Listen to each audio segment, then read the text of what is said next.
Ladies and gentlemen, welcome back to Kaiserreich. We are playing as the Russian Socialist Federative Republic. We're sending forces to fight in the American Civil War. We are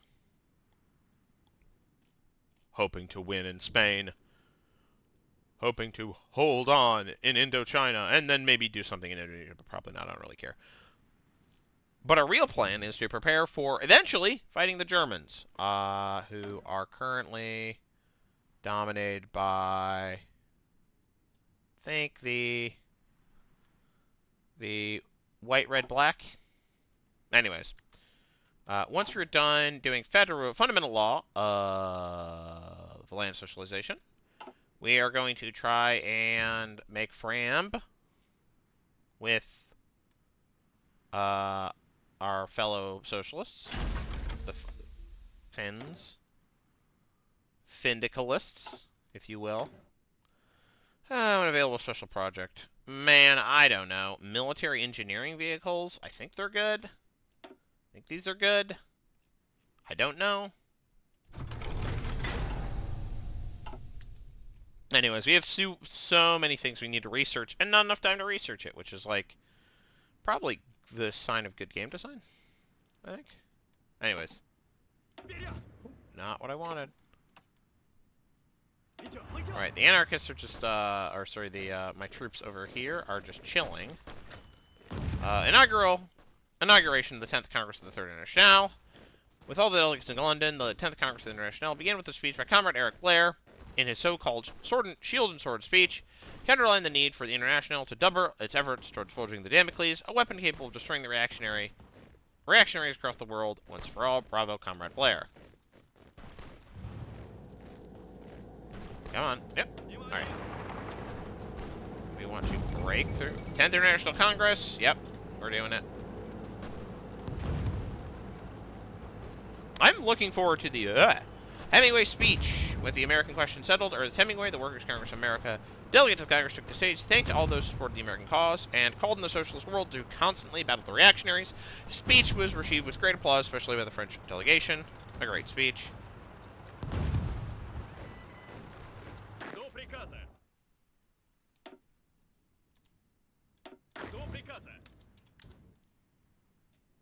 We should, probably. Alright. Our tanks have arrived in America. They're here in Philadelphia. We probably should try to cross the Delaware. We should probably assign a commander at some point. Alexander Vasilevsky, let's go. Alright, Vasilevsky, make it work. We're going to, our plan is to probably, okay, Canada, Hawaii joined the Entente, I don't care.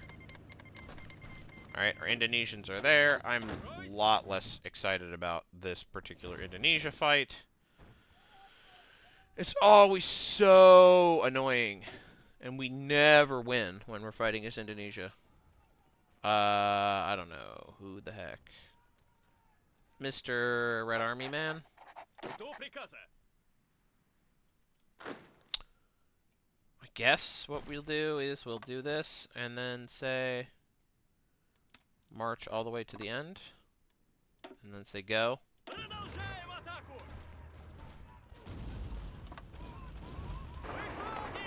I'm willing to do that. How are the anarchists doing? Oh, hey, we're doing the thing we're supposed to do.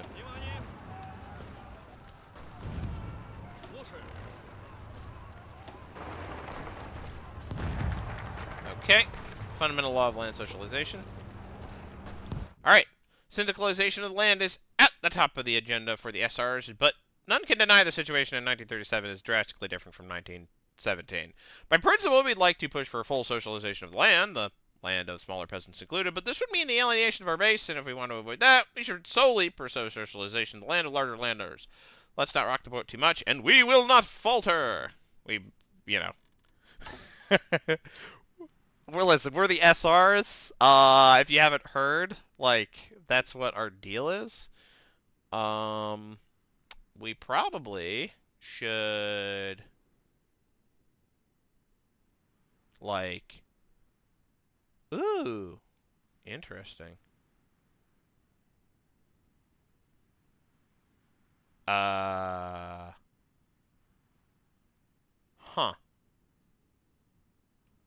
Anyways. Hey. Self-determination of the peoples. The reactionary nationalist white movement sought to oppress Russia's brotherly nations, denying them the ability to pursue national self-determination and seek their own path. However, the international worker struggle does not care for such chauvinistic tendencies. We walk a different path, one that emphasizes self-determination for all. Sure. Yes, it's my favorite. Oh, my favorite form of self-determination is the one where it's like, be communist or else. Sorry, socialist or else. You're not communists. A very George Bushian sort of way of looking at it. Oh, look at that. Gibraltar's got fancy pants nonsense. Anyways. We're going to try to launch a scary breakthrough. Oh, okay, we're not going to do that. We're going to bypass Gibraltar for Cadiz. Or actually, we're not going to bypass anything. We're going to chill. We're going to Seville, Cadiz. Austrian Empire declared war on Hungary. Holy guacamole. Indonesia, things are not looking good. We're going to not attack. Socialists. Yeah. Okay. I like to crush these pockets. That would be smart. The Hungarians are breaking free. I feel like we should probably send volunteers, but, like, also, I don't know if that's a good idea.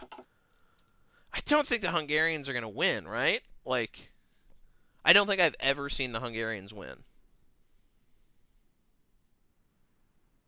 I have not seen that happen.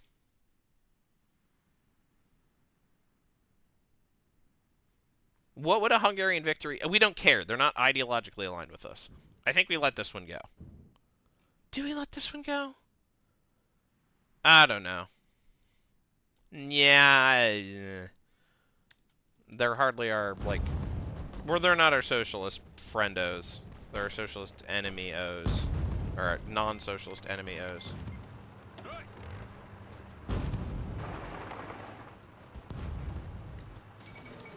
Christ and the Danube. The contradictions of imperialism are self-evident. Hey.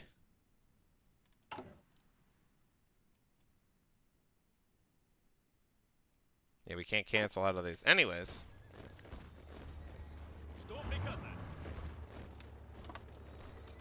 I'm actually going to maybe try to keep these guys trapped in Gibraltar and then crush them later. Yeah, alright. That's working out.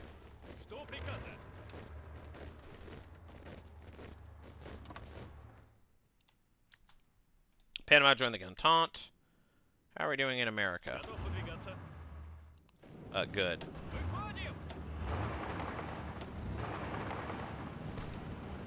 We're gonna do that.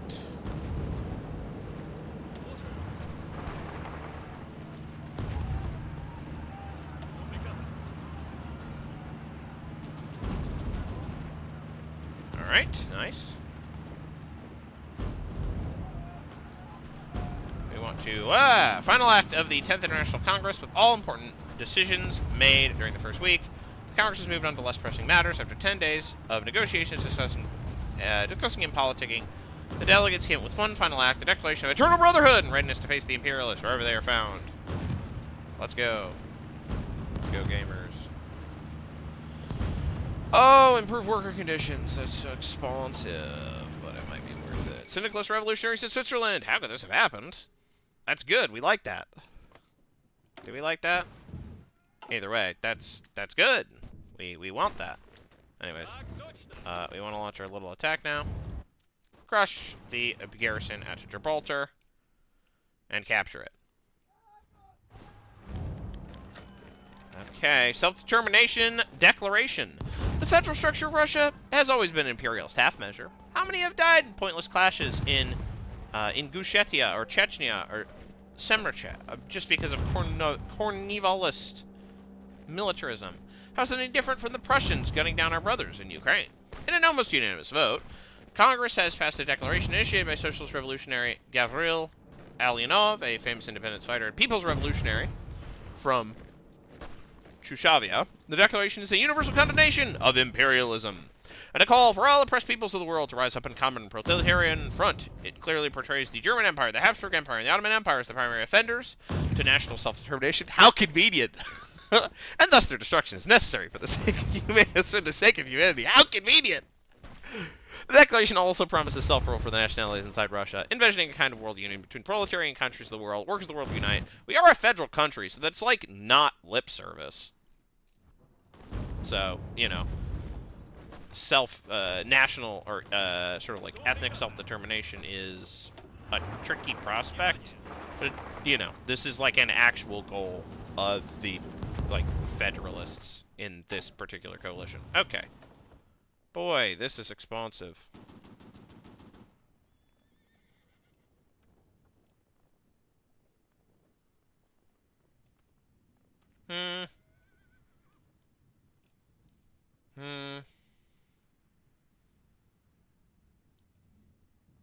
Anyways. It's cool how much lore there is about these guys. By lore, I mean, like, mostly history. Alright, please win. Or at least try to win. Let's see, actually, you go there first. How are our anarchist friendos doing here? Oh, we're slowly killing the garrison of Gibraltar. 1937 Dutch elections. The Dutch do love their elections. Aha! The mighty rock of Gibraltar has fallen. Huzzah. We did it! We're going to go to Seville, and I'm going to maybe try to do a little slice here. A little slicey slice. A little slice of pie. Oh my god. The rise of the maximalists. Today marks the beginning of the so-called Russian Totalist Association. It's founded by one of our own, the maximalist Alexei Ustinov and his partner from the VST left faction, Ivan Gronsky. In their declaration of organic socialism, they have criticized what they see as shameless compromises, which will, in time, degenerate the worker state. While not explicitly calling for a totalitarian dictatorship in practice, this is exactly what they seem to want, at least until the revolution can be secured more thoroughly. From the looks of it, the maximalists do not seem content with being on the sidelines anymore, and further distancing themselves from the SRs. There may soon come a time when disagreements between comrades of the same party became disagreements between bitter enemies. Keep an eye on Comrade Ustinov and his maximalists. How are we doing in terms of party popularity? You know, maximalists are doing okay. I'll let them finish their little walk. Queen Wilhelmina. Yeah, whoa. Queen Wilhelmina abdicates the Dutch throne. Another European monarch falls. Wait, who's in charge in the Netherlands? Is it the Reds? Social Democrats. Okay.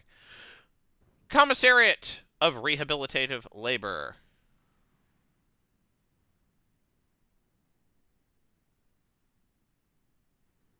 Let's see. It is a great tragedy to our socialist system that some of the prison complexes abolished after Savinkov have been tacitly reopened, house an increasing number of dissidents. After the People's Militias started to make mass arrests against Savnikovite dissidents and other anti-social agitators, the prisons have been overflowing, and the massive reduction in prison capacity after the fall of the Zod has been proved to be a mistake. Obviously, we do not wish to run a police state, but the other option is to let these people freely undermine the socialist system we are building. As a father of Russian socialism, Nikolai Chernyshevsky believed, these people are not evil by nature, simply misguided. We'll understand that socialism will improve everyone's lives eventually. But until we're close to communism, some amount of coercion may be needed. However, at this rate, we may be needing more prison capacity soon, and law enforcement has silently proposed to reopen some of the most modern prisoner camps. They would be reorganized under the Commissariat of Rehabilitative Labor, Kartrude, under the People's Ministry of Internal Affairs to ensure transparency. No, just arrest fewer people. Would give us more anti-socialist resistance, but more faith. Yes, the ends justify the means. Would reduce anti-socialist resistance, but reduce the popularity of our stuff. Just the bare minimum. No, just arrest fewer people. Yay, we're getting stability from that, finally. Anyways. Hey.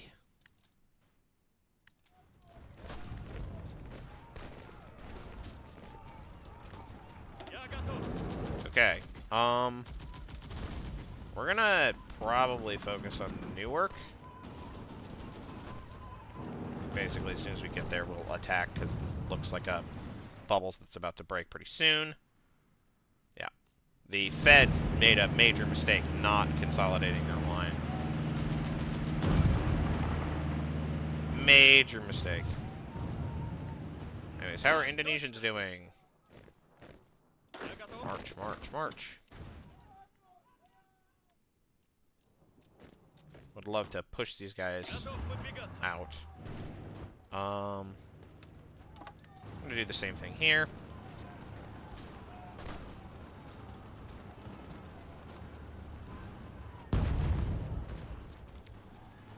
Just, you know, crush these guys. Okay. The administrative reform of 1937. In matters of local democracy, Russia's made decent strides in the 1922 Constitution, which introduced gubernial and UZ level democracy and Dumas like any modern democracy should have. But the system was inherently bourgeois in nature with numerous appointed positions.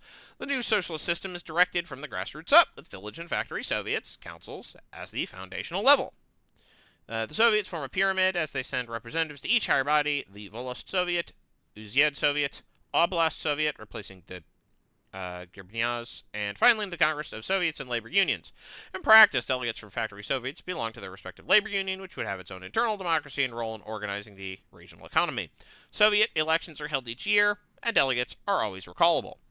What were previously known as commissarial gubernias, these regions with significant non-Russian populations, will be organized as autonomous oblasts or labor communes. Cossack hosts will be abolished. Further federal autonomy, such as the Alash autonomy, will be granted further self-rule and organized into autonomous labor republics. Sisters and comrades of the Russian Democratic Federative Socialist Republic, a higher form of democracy. Yay, political power. Okay. What does this mean?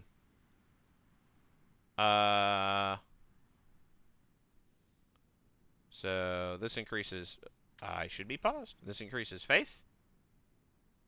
Reduces recruitable population, gives me more local supplies, adds more building slots. It seems like mostly a positive thing, right? Alright, I can change stuff.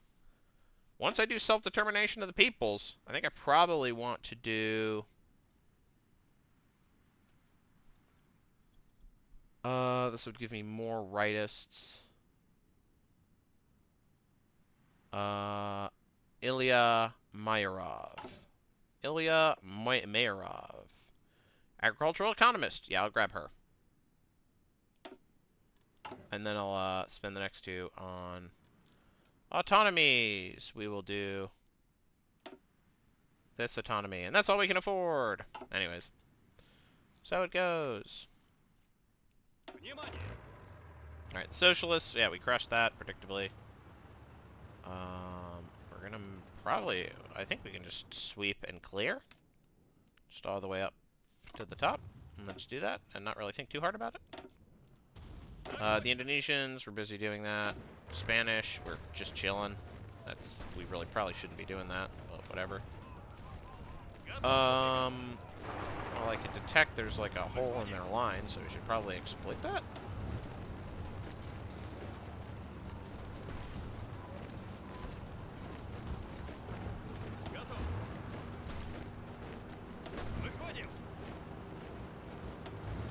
Let's do that. Okay, nice. Anyways,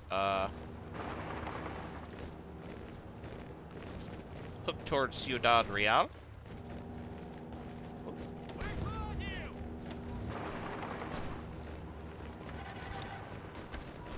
We want to try to close the pocket.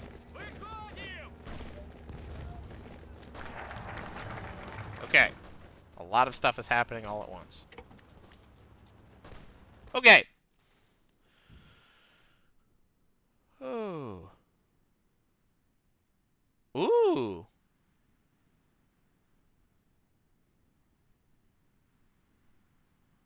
Interesting. Okay.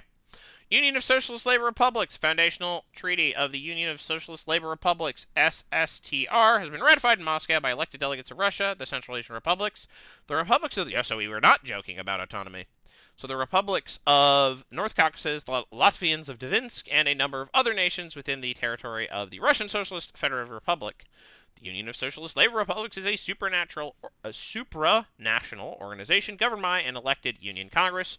That treaty binds together the foreign policy and security of the Union Republics and has the power to give policy recommendations to the people's governments of the Union. Additionally, the Union has no internal barriers for economic activities and encourages economic cooperation between the proletariat of the Union. The Union Republics maintain their own people's armies, their own way of political organization, and their own legislatures, all under an agreed common socialist framework. The current Russian autonomies are recognized as sovereign sister states in a union with the Russian Socialist Federal Republic with representation in the Union Congress. Those regions of the RSFR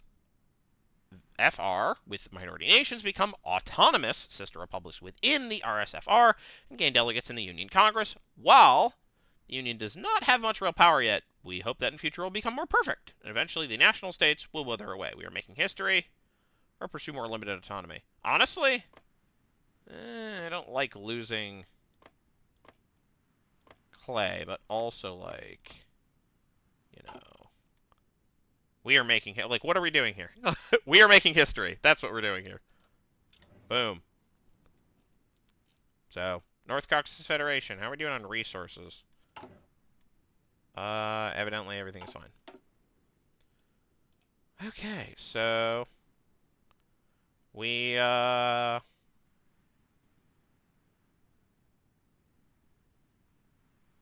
yeah, that would be smart. So we actually wait. We can hire Andrei Kolgayev. And instead we'll get the defensism, because there's kind of a ticking clock on like Red Star shining. So we'll get defensism. The war effort of the now faraway 1917 was by no means doomed. It was defeatism that brought the Russian socialist effort to ruin. Still, today we have the moral duty to defend our Russian, Belarusian, Ukrainian comrades still languishing in their slave masters' prisons. We have not given up on them. Since then,